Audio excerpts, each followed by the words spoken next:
સાહેબ, we are here for a reason. આપણે એમને નથી આવી ગયા. We are not here for money and sex.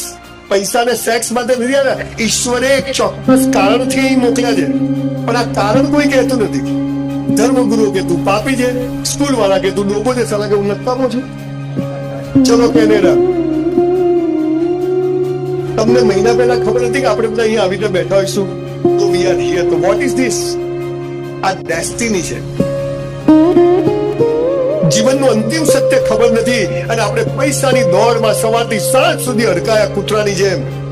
રોજ આખો દિવસ એમ થાય સાલા પૈસા જોઈએ, અને રાત્રે ઘરે જઈએ એટલે એમ થાય સાલી શાંતિ જોઈએ. આ બી ભેગું થતું નથી. બહુ જ ગરીબ ઘરમાં જન્મ્યો, જે ઘરમાં 2 ટાઈમ ખાવાની તકલીફ. મારા બાપુજી ઓટલા પર દરજી કામ કરે, નીચે દરગાહ ને ઉપર મસ્જિદ, ઘરમાં સંડાસ બાથરૂમ નહીં, ઘરમાં પંખો નહીં. આવા ગરીબ ઘરમાંથી જન્મી અને આજે દુનિયા જેને સુખ કહે છે, સંપત્તિ કહે છે, ઈશ્વરે બધું જ મને આપ્યું છે. એનું રાજ તમને કહેવાયો છે.